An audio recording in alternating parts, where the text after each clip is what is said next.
Amanda Clegg had a very troubled son. He had quit school and barricaded himself in his room for weeks before madness took hold and seemingly manifested itself in the form of demonic possession. Doctors had no answer for his sudden change in behavior and recommended institutionalization. Amanda's husband and parents were gone. Her siblings lived across the country. It had been just the two of them in that little house at the edge of the park.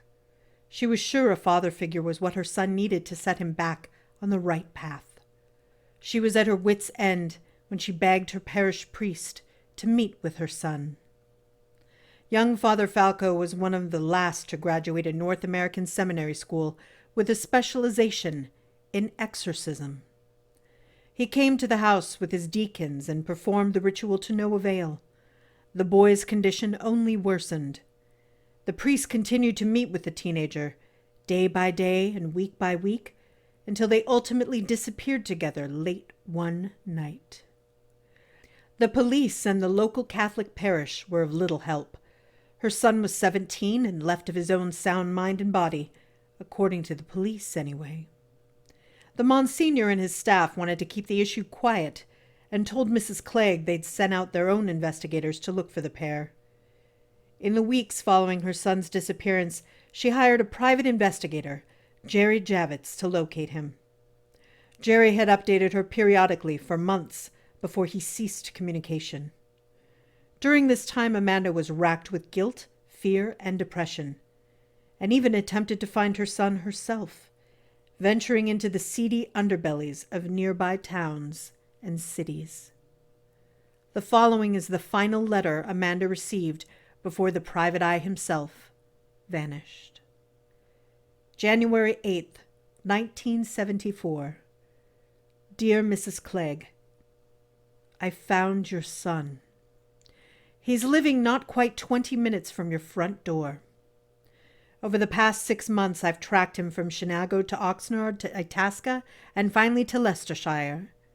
The heretical priest is still with him, along with 2 older women.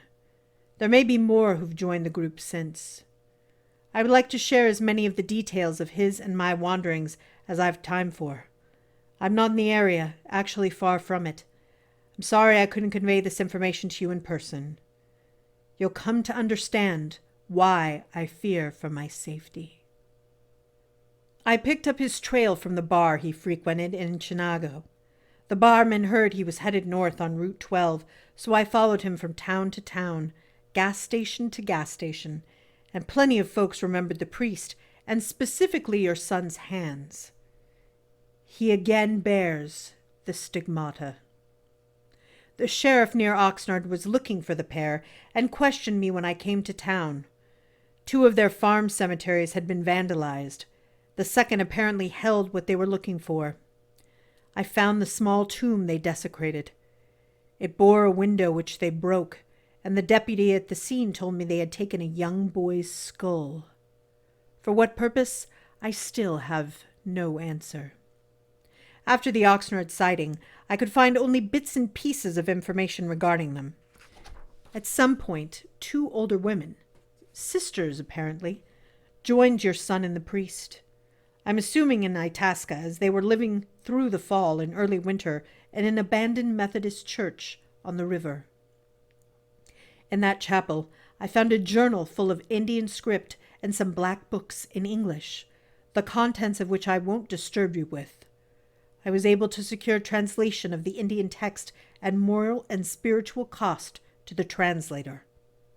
It was essential in locating your son and how I was able to find his current quarters.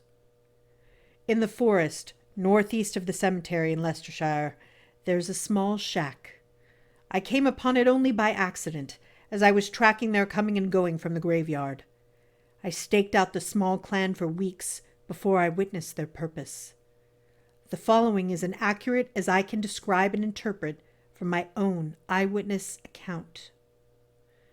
The priest only seemed to assist your son, who was constantly in a state of possession. They kept a number of caged crows for a very specific task. The priest would remove a crow, break its neck, and drop it in its throes. Your son seemed to be reading something of the crow's movements or its final resting state. Thereby the group would wait for him to speak in tongues. The language I can only assume is Indian. This would go on until nightfall, when they moved their dark ritual to a corner of the cemetery, repeating the crow sacrifice and scrying. Eventually, they took over a concrete mausoleum with a rusted green door to continue their black mass.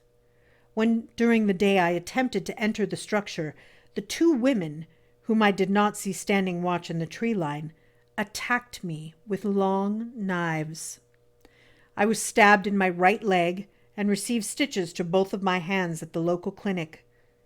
Mrs. Clegg, they knew me by name. They knew I had been following them from the very beginning. Your son is not a 17-year-old boy.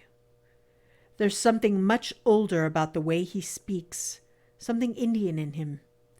The priest isn't directing him as we originally thought. Your son, Mrs. Clegg, is gathering followers. For what purpose, I cannot begin to guess. Sincerely, Jerome Javits, P.I.